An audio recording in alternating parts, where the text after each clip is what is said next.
शिरडी का चमत्कार। बहुत समय पहले एक छोटे से गांव में माधव नाम का एक किसान रहता था। माधव बहुत मेहनती था, लेकिन पिछले कुछ समय से उसके जीवन में बहुत मुश्किलें आ रही थी। बारिश न होने के कारण उसके खेत सूख गए थे और उसके घर में अनाज का एक दाना भी नहीं बचा था। वो अपनी छोटी बेटी ईशा के साथ बैठा बहुत उदास था। माधव को समझ नहीं आ रहा था कि वो क्या करे। तभी उसे अपने दादाजी की एक बात याद आई। उसके दादाजी हमेशा कहते थे, जब सब रास्ते बंद हो जाए तो सब्र रखो और उस पर भरोसा करो। माधव ने घर के कोने में रखी साईं बाबा की एक पुरानी तस्वीर उठाई। उसने महसूस किया कि बाबा उसे बुला रहे हैं। माधव ने तय किया कि वो शिरडी जाएगा। उसने अपनी फटी हुई झोली में थोड़ा सा सामान रखा और ईशा का हाथ पकड़कर पैदल ही निकल पड़ा। रास्ता लंबा था और धूप तेज थी, लेकिन माधव के मन में केवल एक ही विश्वास था, जो शिरडी में आएगा आपद दूर भगाएगा। चलते चलते ईशा थक गई थी, लेकिन जैसे ही उसे दूर से एक बड़ा सा तोरण द्वार और मंदिर का शिखर दिखाई दिया, उसकी थकान गायब हो गई। उसने खुशी से चिल्लाकर कहा, पिताजी देखिए, हम शिरडी पहुंच गए। शिरडी की हवा में एक अजीब सी शांति और खुशबू थी।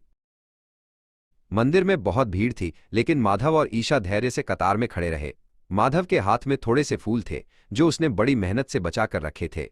वो मन ही मन बाबा से प्रार्थना कर रहा था कि उनकी मुश्किलें दूर हो जाएं।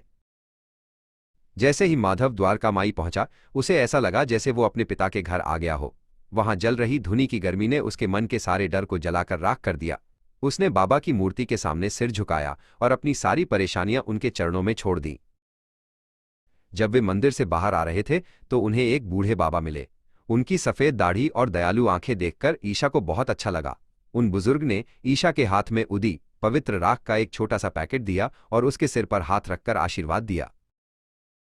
शिरडी से वापस लौटते समय माधव का मन बहुत हल्का था। अब उसे डर नहीं लग रहा था।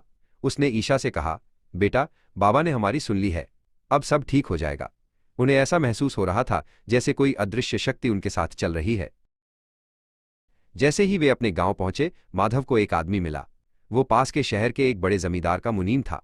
उसने माधव से कहा, हमें अपने नए बागों की देखभाल के लिए एक ईमानदार आदमी की तलाश थी। क्या तुम हमारे साथ काम करोगे?